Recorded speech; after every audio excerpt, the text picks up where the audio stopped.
আসসালামু আলাইকুম। নুরুন্নাহার কিচেন থেকে আপনাদের সবাইকে স্বাগত। কেমন আছেন বন্ধুরা? আশা করি আল্লাহর রহমতে আপনারা সবাই ভালো আছেন। আপনাদের দোয়ায় আমিও ভালো আছি। বন্ধুরা, অনেক দিন পরে আজকে নেহারি রান্না করব। নেহারিগুলো আমি 1-1.5 ঘন্টা ভিজিয়ে রাখছিলাম। ভিজিয়ে রেখে ভালো করে ধুয়ে পরিষ্কার করে নিয়েছি। নেহারিগুলো আমি প্রেসার কুকারে রান্না করব। আমি একটু অন্যরকম রান্না করব। অনেকদিন নেহারি রান্না করি না, তাই রান্না করতে গিয়ে একটা কথা মনে পড়ে গেল। আমার ছেলে আমার কাছে নেহারি খেতে চেয়েছিল। আমার ছেলে তো মারা গেছে, আপনারা হয়তো জানেন অনেকে। তখন আমি নেহারি, ও তো আরেক বাসায় থাকতো আর আমি আরেক বাসায় এক জায়গায় থাকি, এই জন্যই আমি ধানমন্ডি থাকি। খাওয়াতে পারি না আমার মনে হয়, কিন্তু মনে ছিল, কিন্তু খাওয়াতে পারতেছিলাম না। পরে একদিন আমি হোটেল থেকে নেহারি কিনে নিয়ে গেছিলাম। নেহারি কিনে নিয়ে তারপরে যাই ওকে পাইনি, না পেয়ে বাসায় রেখে আসছিলাম। তাই তারপর থেকে আর নেহারি রান্না করতে গেলে আমার আর ভালো লাগে না। এখানে আমি লবণ দিচ্ছি, দারচিনি, এলাচ, তেজপাতা, গোলমরিচ, লবঙ্গ, কাবাব চিনি আছে কিছু, সবগুলো দিয়ে দিছি। আদা রসুন বাটা,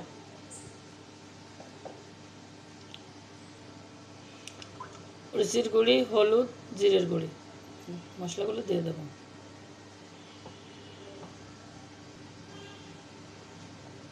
একটু কাঁচামরিচ চিরা, পেঁয়াজ কুচি, অল্প পেঁয়াজ পরে বেরেস্তা করে দেব। বন্ধুরা, আমি এখানে তেল দেব। আপনারা জানেন তো আমি অনেক অসুস্থ।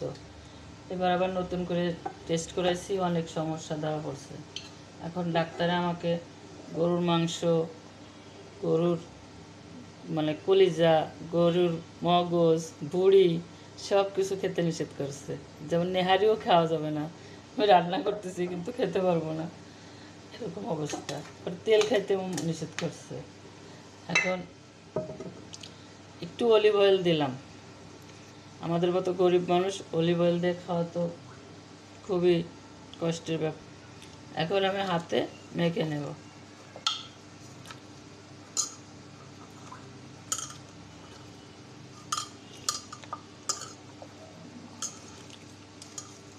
আস্তে আস্তে সবগুলো মেখে নেব।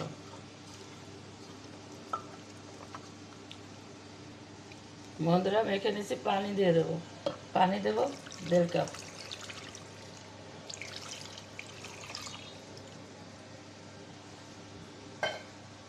প্রথম আমি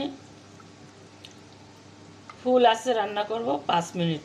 5 মিনিট পরে রান্নার পরে লো আঁচে রান্না করব আমি প্রায় আপনার 30-35 মিনিট লো আঁচে রান্না করব।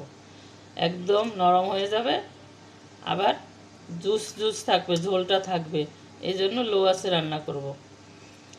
প্রেসার কুকারে নেহারিটা খুব ভালো হয়। আর কিছু পেঁয়াজ বেরেস্তা করে দেব পরে। এখন রান্নায় যাব। কুকারটা আটকায় দেব।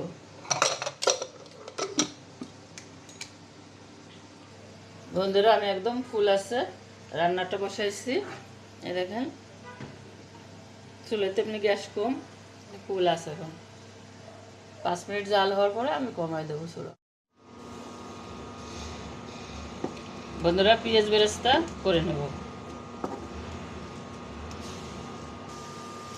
বেরেস্তাটা হয়ে গেছে, এবার নেহারির ভিতরে ঢেলে দেবো। বন্ধুরা, নেহারিটা আমি ঢেলে নিচ্ছি প্রেসার কুকার থেকে। পেঁয়াজ বেরেস্তা দিয়ে দেবো। আমি এখানে সরিষার তেল দিয়ে বেরেস্তা করছি, কিন্তু তেলটা দেবো না। আমরা অলিভ অয়েল দিয়ে রান্না করেছিলাম।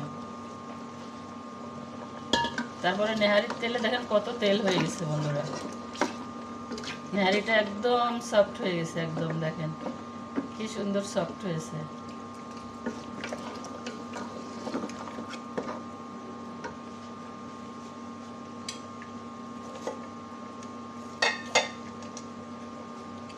দিয়ে দেবো ধনিয়া পাতা কুচি।